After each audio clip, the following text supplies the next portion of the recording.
Hello, my friends. As you can see, I am not in my normal studio. There are no flowers. Instead, I am in a hotel in New York because I have been traveling for the umpteenth amount of time to get to New York Comic Con. So look out for a lot of content for that. However, in that time that I was traversing all the way to New York and Times Square, I did manage to get my Agatha episode in. So now, before I head on to the con, I did want to break down Agatha episode, what is this, 5, 6? 5, I believe.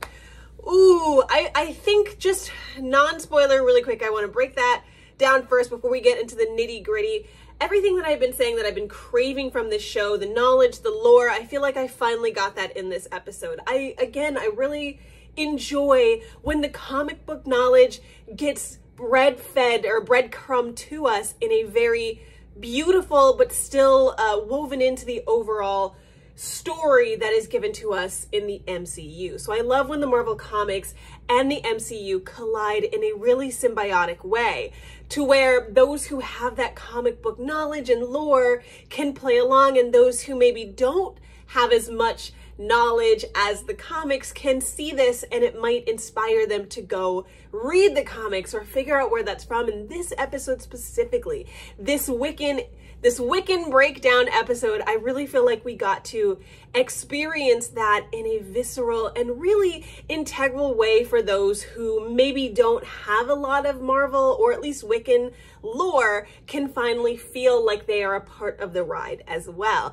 Because we learned a lot about Billy in this episode, but not only did we learn a lot about Billy, we learned about how all of the witches, and especially this coven, have always been in each other's lives. It wasn't just an arbitrary thing that these witches happen to live and be near each other, because I think they said within a 5-mile radius, you'll always find witches to join and be in your coven. So I think it's really interesting that with Billy, he is the through line. And there were little moments too that I'm excited to talk about. And I'll only talk about this non-spoiler for like another minute and a half, because I really want to deep dive on all of the Billy lore, the Agatha lore. I want to deep dive on the black heart of it all. Because if you guys know, if you know, you know, because we're still slowly seeing all of that. And now I watch this show and I find myself still doing the Mephisto, the aliens, and I'm still plotting, because there are ways in which they could be breadcrumbing or like spoon feeding us really interesting and chaotic and fun breadcrumbs that could lead to something later on. Like, I think if I were on that writing team, the way I would play with this and tease you guys, I wouldn't just do Ralph Boner jokes, though.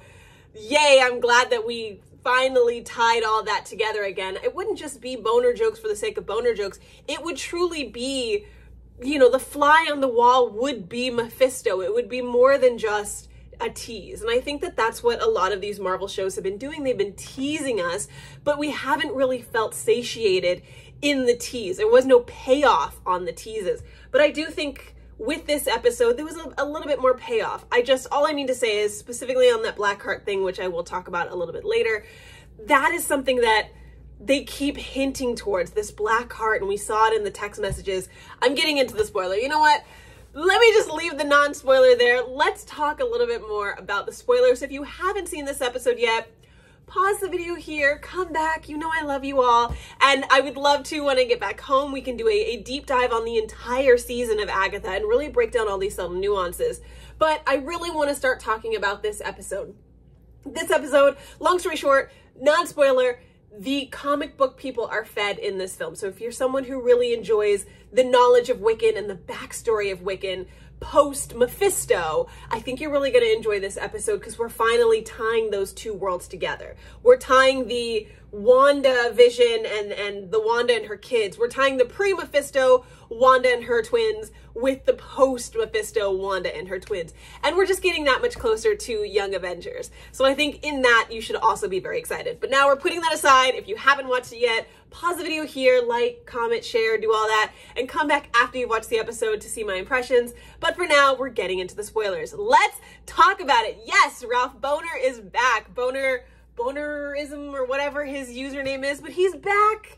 And I love that he's the one that connects who these twins are, because as we know from the X-Men live actions, he was one of the boys. Like, he was Speedster. And so it's nice that we're still tying these multiverses together. I don't think that that's, obviously in this show, he's just a character. And so, or he's just a person. He's just Ralph. He's just a regular guy.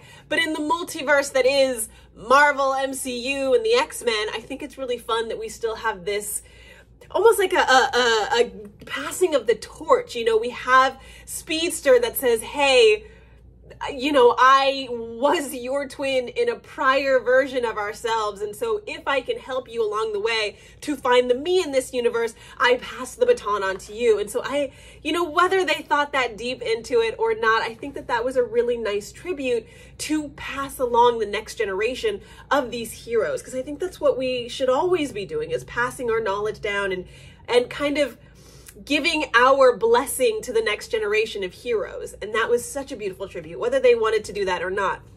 What I was mentioning earlier about the Black Heart, Teen and his boyfriend, Billy Kaplan, who I will talk about that, but I feel like that's the Billy Kaplan of it all. I'm sure so many comic book people, it's very surface level now, but I will explain that again a little bit later. I'll reiterate that, why that's so significant in the comic books.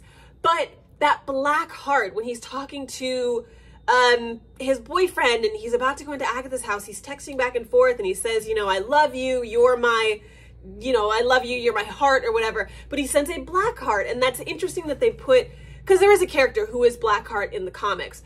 And I'm wondering if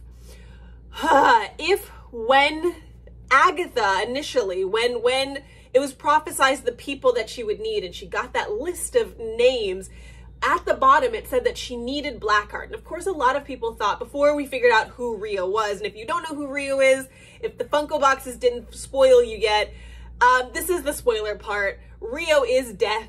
I did warn you, this is spoiler part, so you are warned. If you weren't privy to the Funko boxes, I'm not going to apologize, because this is the spoiler part. We're talking only spoilers.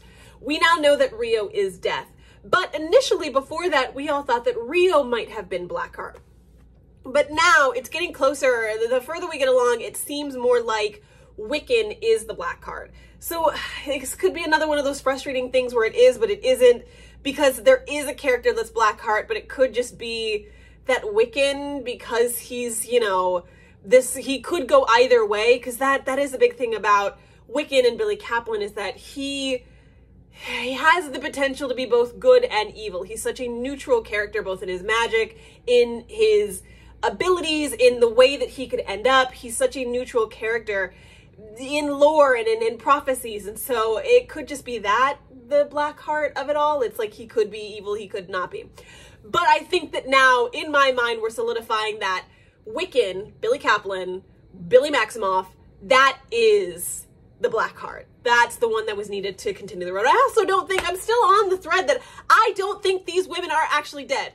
Yes, they were pulled into the muck, but it's an off-screen death. We all know that if it's an off-screen death, plus or minus on them coming back. And I do not think, I promise you, I think that when Agatha walked the road the first time, she took their powers. I think Agatha was the one that killed them. I don't think the road kills witches. I think the road challenges witches, but I do not think that the road actually kills witches. God, I hope not. I hope that that's the one thing that I get right about the show. I do think that all the witches are still alive, because what a waste. What a waste, and what a waste of, or just not a waste, but like what a boring way to die, that these powerful, Jennifer Hale in the mud, that's how she goes? Please, Jennifer, no, absolutely not. I don't buy it. And we've got, what, 3 more episodes left? I think there's 8 episodes in this series, 9. So we've got 4 episodes left. These women are coming back. You're not going to tell me that that on the 5th episode, we're halfway through, we got 2 characters left? Where the hell did Rio go? Where did Rio go? I'm not buying any of it. All of these witches are coming back, and I love where this is going. I love that we got to see, as far as the Billy Kaplan, just because this is getting long, and I don't know how long it's going to take to upload in New York, but just the lore on Billy Kaplan. And what I mean by getting so excited that the comic books are now being intertwined with the MCU is the Billy Kaplan of it all.